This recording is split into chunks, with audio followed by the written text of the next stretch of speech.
നമസ്കാരം, ഭാരത് ലൈവിലേക്ക് സ്വാഗതം. നമസ്കാരം. ശ്രീല, കേരളത്തിൽ മുഖ്യമന്ത്രി ആര് എന്നതിലാണ് ഇപ്പോൾ അടി തുടങ്ങിയത്. പക്ഷേ പശ്ചിമ ബംഗാളിൽ, അങ്ങേറ്റത്ത് ബംഗാളിൽ, അവിടെ സർക്കാരായിരുന്നുള്ള രീതിയിലാണ് ഇപ്പോൾ മൂത്ത അടി കിടക്കുകയാണ്. സർക്കാർ BJP തന്നെ രൂപീകരിക്കും. അതെ, പക്ഷെ അന്ന് അതും മമത മാറിക്കൊടുത്തല്ലേ പറ്റുള്ളൂ. ഞാൻ മാറില്ല, ഇറങ്ങില്ല. ഓർമ്മയില്ല നമ്മുടെ സിനിമയില് തെങ്ങിന്റെ മുകളിൽ നിന്ന് ഇറങ്ങടാ എന്ന് ഇവിടുന്ന് വിളിച്ചു പറയുന്നു. ഞാൻ ഇറങ്ങില്ല, നീ പൊയ്ക്കോ എന്ന് പറയുന്നു. അതേ അവസ്ഥയാണ് മനസ്സിൽ വരുന്നത്. ഈ മമത അന്ന് പോളിംഗ് ഏതാണ്ട് പുരോഗമിച്ച് ഏതാണ്ട് ആദ്യത്തെ 2-3 മണിക്കൂർ ആയപ്പോൾ കൈവിട്ടു പോയി എന്ന് പറയും മമത പ്രവർത്തകരോട് പറഞ്ഞത്. ആരും പോളിംഗ് ഏജന്റുമാർ ഒരു കൗണ്ടിംഗ് സെക്ഷൻ വിട്ടു പോകരുത്, സൂര്യാസ്തമയം വരെ കാത്തു നിൽക്കൂ, ഫലമുണ്ടാകും. ഇത് BJPയുടെ കമ്മീഷൻ ഒത്തുവിളിച്ചുള്ള അവരുടെ മണ്ഡലങ്ങളാണ് ഈ വരുന്നത്. അത് ശരിയായിരുന്നു. BJP ജയിച്ച മണ്ഡലങ്ങളാണ് വന്നുകൊണ്ടിരുന്നത്. BJP എല്ലായിടത്തും ജയിച്ചു അല്ലേ? അതിനുശേഷം എൻ്റെ ഒരു സുഹൃത്ത് എന്നോട് ചോദിച്ചു, മമത ഒന്നും മിണ്ടുന്നില്ലല്ലോ കഴിഞ്ഞ ദിവസം. അതായത് മമത സാധാരണ ഞാൻ അധികാരത്തിൽ തുടരും, ഞാൻ രാജിവെക്കില്ല എന്നൊക്കെ പറയേണ്ടതാണ്. അപ്പൊ ഞാനങ്ങ് പറഞ്ഞു, അല്ല അതൊരു വിഷയമല്ല, അവരങ്ങനെ പറഞ്ഞില്ല, എന്തോ അവർക്ക് നല്ല ബുദ്ധി തോന്നിയെന്ന് തോന്നുന്നു. കൃത്യമെന്നോ ഇന്നലെ പറഞ്ഞ മണിക്കൂറിന് ശേഷം അവർ പറയുന്നു, എന്തിനു ഞാൻ ഇറങ്ങണം, ഇത് സർക്കാർ കള്ള സർക്കാരല്ലേ എന്നൊക്കെ, ഈ കള്ള വോട്ടുകളല്ലേ BJP കിട്ടിയതൊക്കെ പറയും. അങ്ങനെ ആകെ പ്രതിസന്ധിയാണ്. മമതയുടെ പേരും പോയി, ജനത്തിന് മമതയോടുള്ള മമതയും പോയി. ദീദി എന്ന വിളിപ്പേര് ഇപ്പോൾ ഒരിടത്തും കേൾക്കാനുമില്ല. തൃണമൂൽ കോൺഗ്രസിന്റെ കൊൽക്കത്തയിലെ അനധികൃത കെട്ടിടങ്ങൾ ബുൾഡോസർ വെച്ച് ഇടിച്ചുകൊണ്ടിരിക്കുകയാണ്. ഡൊണാൾഡ് ട്രംപ്, സാക്ഷാൽ ട്രംപ് നരേന്ദ്രമോദിയെ വിളിച്ച് അഭിനന്ദനം അറിയിച്ചിരിക്കുന്നു. ട്രംപ് പറഞ്ഞത് ഇന്ത്യയുടെ ഭാഗ്യമാണ് ഇതുപോലൊരു നേതാവിനെ കിട്ടിയത്. കാരണം അവരും ബംഗാളിൽ ഇലക്ഷനെ ഇങ്ങനെ ഉത്കണ്ഠയോടെ കാത്തിരിക്കുകയാണ്, US ഭരണകൂടവും. അപ്പോൾ ആഗോള ഒരു പ്രശസ്തി കിട്ടിയൊരു തെരഞ്ഞെടുപ്പ്. അവിടെ BJP വീണ്ടും കൊടിപൊക്കി. പക്ഷേ ഈ മമതയെ എങ്ങനെ ഇറക്കും?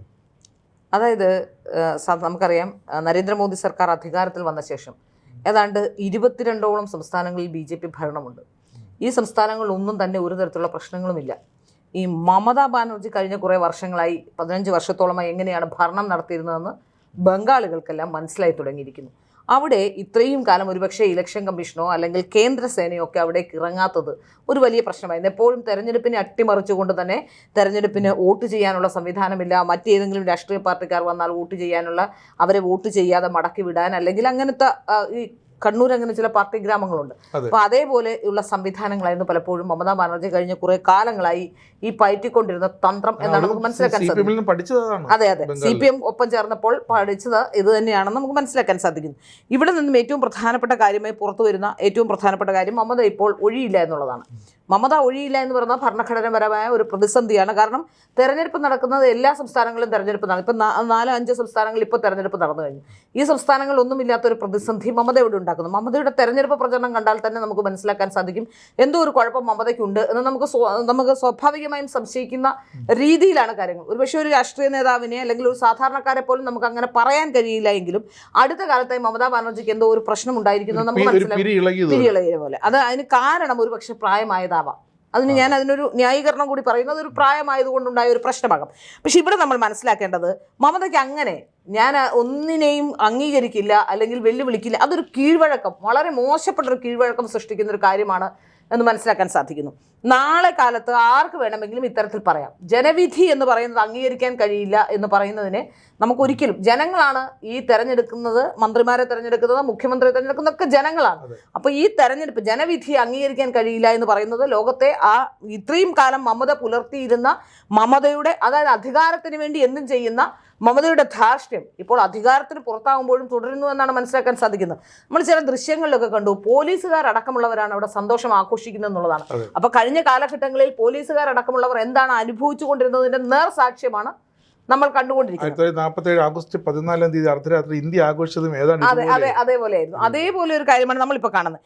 ഇതിൽ നമുക്കിപ്പോൾ പറയുന്ന പോലെ ഈ മമത ഇനി അഥവാ ഒഴിയാൻ എന്തെങ്കിലും തരത്തിലുള്ള വിമുഖത കാട്ടിയാൽ, ഇനിയിപ്പോൾ അടുത്ത ദിവസങ്ങൾ എന്താവുമെന്ന് അറിയില്ല, മമതയ്ക്ക് ഇരിക്കുന്നതിനിടയ്ക്കാണ് രീതി മാറുന്നത്, അതുകൊണ്ട് എന്താണെന്ന് അറിയില്ല. ഏതായാലും ഇതിലും വലിയ ശക്തമായ ഭരണാധികാരികൾ ഉണ്ടായിട്ടുണ്ട്, ജയലളിത അടക്കമുള്ളവർ. അവരൊരിക്കലും, ജയലളിത വളരെ ശക്തിയായ ഒരു സ്ത്രീയാണ്, അവർ വളരെ മാന്യത പുലർത്തി ഒരിക്കലും ജനാധിപത്യത്തിന് നേരെ മുഖം തിരിഞ്ഞു നിന്നിട്ടില്ല. നോക്കൂ, കേരളത്തിൽ പിണറായി വിജയനും കൂട്ടരും ചെയ്തത് എന്താണ്? വളരെ മാന്യമായ രീതിയിൽ ജനവിധി അംഗീകരിച്ചുകൊണ്ട് വീണ്ടും പൊതുപ്രവർത്തന രംഗത്തുണ്ടാകുമെന്ന് പറയുകയാണ്. കണ്ണൂരിൽ ചില പ്രശ്നങ്ങൾ ആ സ്ഥാനാർത്ഥിയെ ചുറ്റിപ്പറ്റിയുണ്ട്, സ്ഥാനാർത്ഥിക്ക് സംരക്ഷണം കൊടുക്കുന്ന രീതിയിൽ വരെ എത്തിയിട്ടുണ്ട്. സ്റ്റാലിൻ ചെയ്ത് കണ്ടില്ലേ? സ്റ്റാലിൻ നമ്മുടെ കേരള ഗവർണർ ഗവർണർക്കാണ്, രാജേന്ദ്ര അർലേക്കർക്കാണ് തമിഴ്നാടിന്റെ ചുമതല. സ്റ്റാലിൻ അവിടെ നിന്ന് കേരളത്തിലെ ഗവർണർക്ക് തന്റെ രാജിക്കത്ത് അയച്ചു കൊടുക്കുക എന്നതാണ് മാന്യത. ജനവിധി എതിരായാൽ അതിനെ അംഗീകരിക്കുക എന്നുള്ളതാണ്. അല്ലാതെ ഇത്രയും വലിയ ഒരു മെജോറിറ്റിയിലേക്ക് BJPക്ക് അങ്ങനെയൊന്നും ഒരിക്കലും തെരഞ്ഞെടുപ്പ് അട്ടിമറിക്കാനൊന്നും കഴിയില്ല. കേരളത്തിലുണ്ടായതുപോലെ തന്നെ ഭരണവിരുദ്ധ വികാരം ആഞ്ഞടിച്ച ഒരു തെരഞ്ഞെടുപ്പാണ് ഇപ്പോൾ ഉണ്ടായിട്ടുള്ളത്. അതാണ് പശ്ചിമ ബംഗാൾ പ്രതിഫലിച്ചത്, തമിഴ്നാട്ടിൽ പ്രതിഫലിച്ചതൊക്കെ അതാണ്.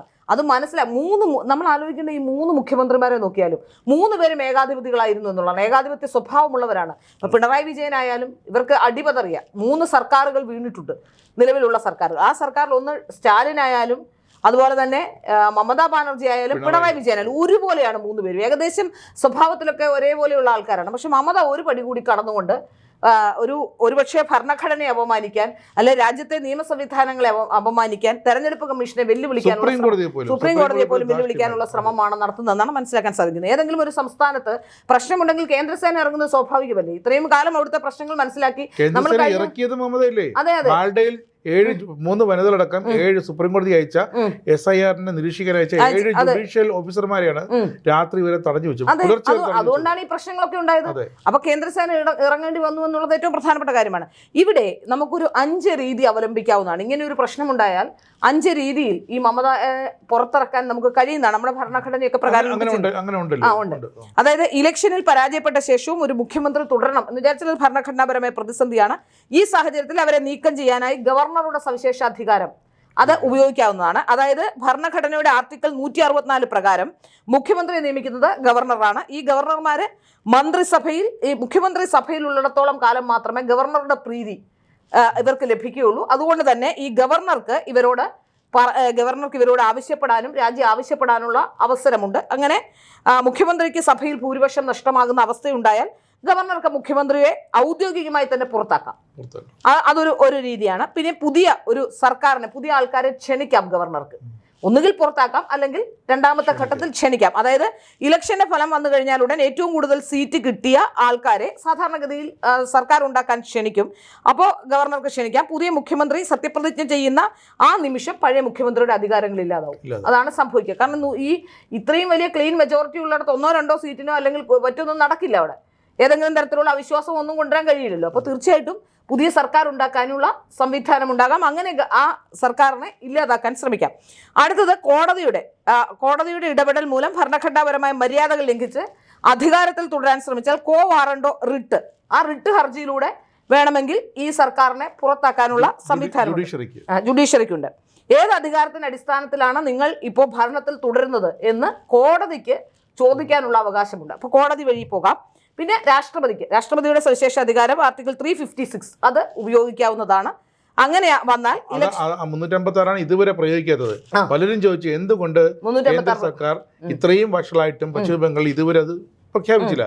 കാരണം അവിടെ ഉത്തരം വളരെ വ്യക്തമായിരുന്നു, ജനാധിപത്യം സംരക്ഷിക്കപ്പെടണം. നരേന്ദ്രമോദിയുടെ ലക്ഷ്യം അത് തന്നെയായിരുന്നു. പക്ഷെ ഇപ്പോ ഇങ്ങനൊരു അവസരം വന്നാൽ തീർച്ചയായും ഒരു നിയന്ത്രണത്തിലായില്ലെങ്കിൽ, അല്ലെങ്കിൽ ഒരു പ്രശ്നം ഉണ്ടാക്കാനുള്ള സംവിധാനം മമത ചെയ്താൽ തീർച്ചയായിട്ടും ഇതിൽ മനസ്സിലാക്കാൻ സാധിക്കുന്നത് 356 വരേണ്ടി വരും. അത് റിവോക്ക് ചെയ്യേണ്ടി വരും. എന്ത് ചെയ്യാൻ പറ്റും? ഒന്നും ചെയ്യാൻ കഴിയില്ല. കാരണം അങ്ങനെ ഒരു സാഹചര്യം വന്നാൽ അത് ചെയ്യുക എന്നുള്ളത് മാത്രമാണ്. ഇലക്ഷന്റെ ഫലം വന്നു കഴിഞ്ഞ ശേഷം അധികാരം കൈമാറാൻ തയ്യാറാകാത്തത് ഭരണഘടനാ സംവിധാനത്തിന്റെ തകർച്ചയായിട്ടാണ് കണക്കാക്കപ്പെടുന്നത്.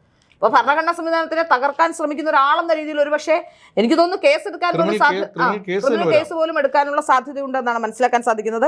ഏതായാലും അസാധാരണ സാഹചര്യങ്ങളിൽ ഗവർണറുടെ റിപ്പോർട്ട് പ്രകാരം കേന്ദ്ര സർക്കാരിന് ഗവർണർ റിപ്പോർട്ട് കൊടുക്കണം. ഇങ്ങനെ ഒരു അസാധാരണ സാഹചര്യമുണ്ട്. അതായത് ഗവർണർക്ക് സർക്കാർ രൂപീകരിക്കാനുള്ള ബുദ്ധിമുട്ടുണ്ട്, അസാധാരണ സാഹചര്യം നിലനിൽക്കുകയാണെന്ന് പറഞ്ഞാൽ രാഷ്ട്രപതി ഭരണം ഏർപ്പെടുത്താൻ സാധിക്കും എന്നുള്ളതാണ്. പിന്നെ ഇലക്ഷൻ കമ്മീഷന്റെ റോള്, തെരഞ്ഞെടുപ്പ് ഫലം ഔദ്യോഗികമായി ഗവർണറെ അറിയിക്കുന്നത് ഇലക്ഷൻ കമ്മീഷനാണ്. അതായത് ഇങ്ങനെ ഒരു സംഭവം ഉണ്ടെന്ന് ഗവർണറെ അറിയിക്കുന്ന ഔദ്യോഗികമായ ഇലക്ഷൻ കമ്മീഷനാണ്.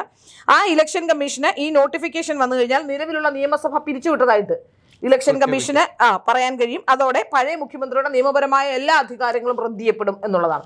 അപ്പോൾ ഇങ്ങനെ പല കാര്യങ്ങൾ നിലനിൽക്കുമ്പോഴാണ് താൻ ഭരണത്തിൽ നിന്ന് പുറത്തു പോകില്ല, കടിച്ചു തൂങ്ങും എന്ന് പറഞ്ഞുകൊണ്ട് ഇപ്പോൾ മമതാ ബാനർജി തുടരുന്നത്. മമതാ ബാനർജിയെ വെറുതെ പിടിപ്പിക്കുന്നത് ഇനിയൊരു സാധ്യതയില്ല എന്നുള്ളതാണ്. കാരണം ഒരുപക്ഷെ വീണ്ടും 5 വർഷം ഭരിക്കാനിടയായാൽ അവിടെയുള്ള ബംഗ്ലാദേശികൾ അടക്കമുള്ളവരുടെ പ്രശ്നങ്ങൾ ഒരു വലിയ പരുങ്ങലിലാവുന്നുണ്ട്. നമ്മൾ കഴിഞ്ഞ ദിവസം കൂട്ടപലായനം ചെയ്യുന്ന ചില വിഷ്വൽസ് പുറത്തു വന്നിട്ടുണ്ട് ബംഗ്ലാദേശ്. കാരണം ഒരു രേഖയും ഇല്ലാതെ കുറെ ആൾക്കാരെ അവിടെ കൊണ്ടുവന്ന് വോട്ട് ചെയ്യിപ്പിച്ച് അങ്ങനെ SIR വന്നതിനൊക്കെ എതിർത്ത് അതുകൊണ്ടാണ് പുറത്തായവരാണ്. ഈ പ്രാവശ്യം ഉണ്ടായ ഒരു തെരഞ്ഞെടുപ്പിന്റെ ചിത്രം വരുമ്പോഴും ഇത്തരത്തിലുള്ള കുറെ ആൾക്കാരെ വിരട്ടി കൊണ്ടുവന്ന് വോട്ട് ചെയ്തിട്ടുണ്ട്. അതാ മമതാ ബാനർജിക്ക് കുറച്ചെങ്കിലും ഗുണം ചെയ്ത്. കാരണം സംസ്ഥാനത്തിന് പുറത്തു പോകേണ്ടി വരും BJP വന്നാൽ എന്ന തരത്തിലുള്ള ഒരു പ്രചരണമൊക്കെ 40 ലക്ഷം വോട്ടുകളാണ് മമത ഇങ്ങനെ സൂക്ഷിച്ചു വെച്ചിരുന്നത്. അതെല്ലാം 90 ലക്ഷം വോട്ടുകൾ മൊത്തത്തിൽ 1 കോടിയാണ് BJP ആവശ്യപ്പെട്ടത്. പക്ഷേ ഇലക്ഷൻ കമ്മീഷൻ ചെയ്ത് 90 ലക്ഷം വോട്ടർമാരെ അനധികൃതമാണെന്ന് കണ്ട് നീക്കം ചെയ്തു. അപ്പൊ നമുക്ക് മനസ്സിലാക്കാൻ സാധിക്കുന്നത് അതുകൊണ്ട് തന്നെ മമത വലിയ വെപ്രാളത്തിലാണ്. ഇനിയൊരു സാധ്യത മമതയ്ക്കില്ല. കാരണം ക്ലീനായ ഒരു ഭരണമുണ്ടായി, വളരെ കൃത്യമായി നിയമങ്ങൾ പാലിച്ചുകൊണ്ട്, വളരെ കൃത്യമായി വോട്ടേഴ്സ് ലിസ്റ്റും ഒക്കെ നോക്കിക്കൊണ്ട് വോട്ട് ചെയ്യാനുള്ള സംവിധാനം ഉണ്ടായാൽ തീർച്ചയായും മമതാ ബാനർജിയെ പോലുള്ളവർക്ക് ബുദ്ധിമുട്ടുണ്ടാക്കും. കാരണം ഇത്രയും കാലം ശേഖരിച്ചു വെച്ചിരുന്ന ആൾക്കാരൊക്കെ പുറത്തു പോകേണ്ടി വരും, രേഖകളില്ലാത്തവരൊക്കെ പുറത്തു പോകേണ്ടി വരും. അപ്പോൾ വലിയ പ്രതിസന്ധി മമതയ്ക്കുണ്ടാകും. ഇനി ജീവിതത്തിൽ ഒരിക്കലും ഒരുപക്ഷെ ഭരണത്തിലേക്ക് എത്താനുള്ള സാഹചര്യം ഉണ്ടാവില്ല. അത് തന്നെയാണ് ഒരുപക്ഷെ മമത ഭയക്കുന്നത് എന്നാണ് എനിക്ക് തോന്നുന്നത്.